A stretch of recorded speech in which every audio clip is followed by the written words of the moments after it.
इन दिनों बिहार राजनीति का केंद्र बना हुआ है। 5 वर्ष का समय अभी पूरा नहीं हुआ।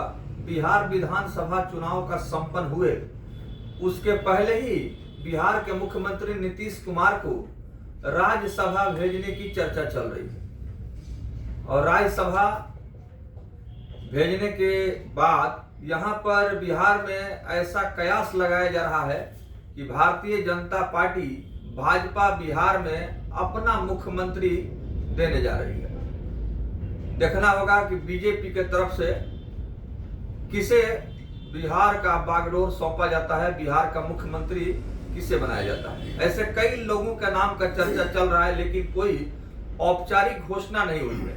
ये सिर्फ पूर्वानुमान है, अनुमान है।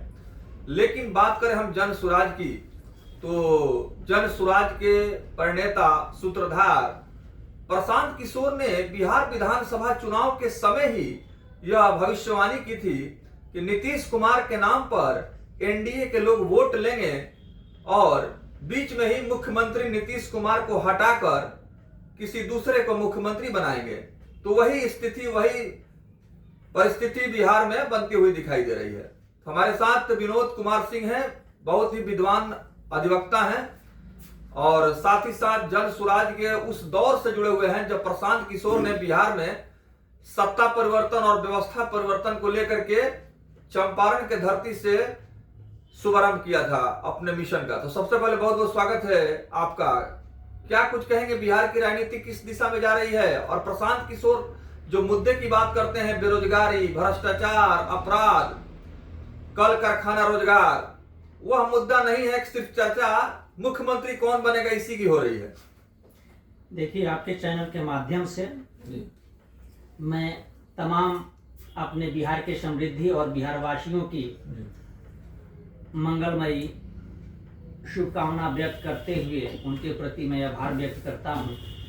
रह गई जन सुराज और प्रशांत किशोर जी की जो बात कही जा रही है, तो इतिहास साक्षी है कि प्रशांत किशोर जी बिहार की जो बदहाली है उसको शुरू से ही बेबाकी से जनमानस के समक्ष रखते आ रहे हैं और उनका जो इन फ्यूचर का आकलन होता है, भविष्य का आकलन होता है, वह आने वाले दिनों में अक्षरशः सत्य निकलता है।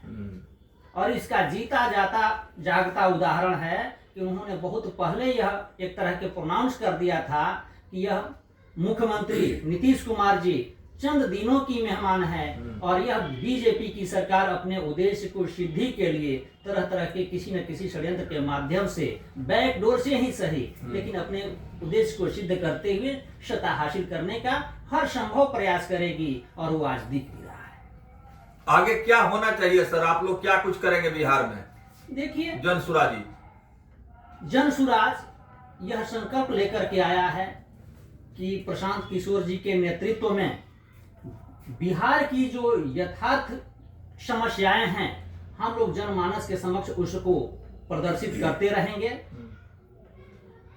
जनसमूह में उन तमाम बातों को रहेंगे और उस पे अमल करना हमारे बिहार के मालिकों का दायित्व बनता है कि उस पे किस तरह से अमल करेंगे, क्या वो चाह रहे हैं और जो उनकी मंशा होगी वह श्रद्धांजलि होगी। ऐसी क्या मजबूरी आ गई कि नीतीश कुमार को राज्यसभा भेजा जा रहा है? हालांकि उन्हीं के चेहरा पर वोट लिया गया है बिहार में। देखा जाए ये ऐसी कौन सी मजबूरी आ गई है, पूरा बिहार इसी बात को टटोल रहा है और अपने प्रश्न के माध्यम से नीतीश कुमार जी से, निवर्तमान सरकार से यह उत्तर मांग रहा है जो जिसका उत्तर देने में वो लोग अभी तक अक्षम रहे हैं। कि कौन सी ऐसी मजबूरी आई कि चुनाव के समय में आपने कहा कि 2025 फिर से नीतीश जी, और बीच में कौन सी ऐसी समस्या आ गई कि आपने बीजेपी के निर्देश तले रहते हुए राज्यसभा जाने की तैयारी कर लिए। आप ही की पार्टी के लोग छाती पीटते हुए कहते हैं कि यह नीतीश कुमार का निर्णय नहीं है बल्कि उनकी मजबूरी है। आप क्यों नहीं बताते हैं कि आपको किसने मजबूर किया और किससे डरते हैं कि आप मजबूरी में रहते हुए उनका नाम नहीं लेते हैं? यह बिहार पूछ रहा है, पूरा बिहार इसके लिए उत्सुक भाव से बेचैन है कि आपको किसने मजबूर किया। इसमें बिहार अपना अपना कुछ ना कुछ जो भी बिहारी हैं कयास लगा रहे हैं कि किसके दबाव में आकर के आप ऐसा निर्णय ले रहे हैं जिसने बिहार के लोगों ने जो आपको सत्ता सौंपा उसके साथ विश्वासघात आप क्यों कर रहे हैं? बिहार में अभी तक जो भी चुनावी परंपरा रही है इलेक्शन के दरमियान, देखा गया है कि जाति, धर्म, मजहब, मंदिर, मस्जिद, इस तरह के मुद्दे काफी जोर शोर से उठाए जाते हैं। लेकिन आपके जो प्रणेता है जनसुराज के सूत्रधार प्रशांत किशोर ने कभी भी जाति, धर्म, मंदिर, मस्जिद की बात नहीं कही। उन्होंने हमेशा बेरोजगारी, अशिक्षा, पलायन, रोजगार, उद्योग पर वोट मांगा। क्या आगे भी यही उद्देश्य रहेगा? बिल्कुल सही आप बोल रहे हैं।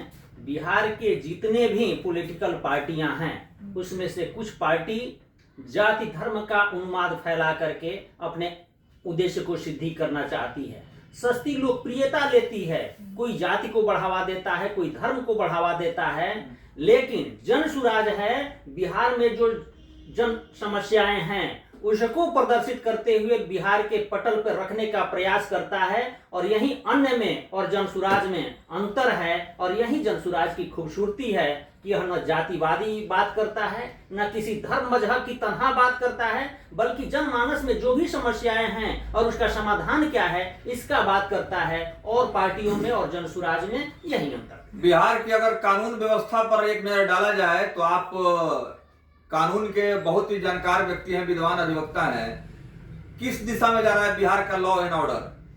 देखिए, बिहार में लॉ एंड ऑर्डर कैसा है ये पूरे बिहार इसका दंश झेल रहा है। और यह मौजूदा सरकार अपने मुंह में मिठ्ठू होते हुए अपने पीठ को खुद थपथपाते हुए कह रही है कि बिहार में लॉ एंड ऑर्डर है, लेकिन इसमें कार्यपालिका से लेकर के जो भी सक्रिय एजेंसियां हैं कोई लॉ एंड ऑर्डर को मेंटेन करने की स्वच्छ मन मस्तिष्क से तैयार नहीं है, बल्कि मेंटेन करने की एक नाटक कर रही है कि हम लॉ एंड ऑर्डर मेंटेन किए हुए हैं। जाकर के देखा जाए किसी भी थाना को पंजी को उठा करके देखी जाए कि कितने उसके पास आवेदन पड़े और कितनी एफआईआर दर्ज हुए। क्या स्वच्छ भाव से, निष्पक्ष भाव से जो पीड़ित व्यक्ति है उसका एफआईआर तक दर्ज हो जाता है? हम तो यही देखते हैं कि पुलिस प्रशासन विशेष करके पर्दे के पीछे से जो आपराधिक गतिविधि वाले लोग हैं, एंटी सोशल लोग हैं, उन्हीं को हृदय में बिठाई हुई है और जनता को केवल एक दिखावे में अपना बता करके, न्याय करने की बात बता करके उनका सहयोग करने का एक नाटक कर रही है। समस्या का समाधान नहीं बल्कि प्रॉब्लम क्रिएट कर रही है। जनसुराज आगे क्या कुछ करने जा रहा है पूरे बिहार में? चूंकि हाल ही में चुनाव संपन्न हुआ है और आने वाले समय में संगठन को मजबूत बनाने के लिए प्रशांत किशोर ने काफी फेरबदल किया है, नई नई जिम्मेवारियां दी है। क्या कुछ आप लोग करेंगे? देखिए, जहां तक आप फेरबदल की बात कहते हैं तो परिवर्तन प्रकृति का नियम है जी। यह जनसुराज की बात नहीं है। बदलाव सदैव होता रहता है। जहां अपनी कमियां होती है उसको सुधार करके और विकासात्मक बनाने का प्रयास हर किसी का होता है, हर व्यक्ति का होता है, और यही होना भी चाहिए। जनसुराज अपनी कमी को महसूस करते हुए और अपने संगठन को धारदार बनाने के लिए अभी भी तत्पर है, तत्पर रहेंगे। और जनसुराज का यह दायित्व तो बनता है, जनसुराज निरंतर इस पे कार्य करता रहेगा कि बिहार की जो भी समस्याएं हैं उस समस्या को अपने जनता के बीच ला करके रखने का प्रयास करेंगे। जनसुराज बिहार के समृद्धि के लिए जो उनका सूझबूझ है लोगों तक पहुंचाने का प्रयास करेंगे और इसके लिए निरंतर तत्पर रहेंगे। चलिए, अंतिम सवाल है, आप जिला के प्रवक्ता है तो पार्टी के मजबूती के लिए क्या कुछ आप जिला में करना है?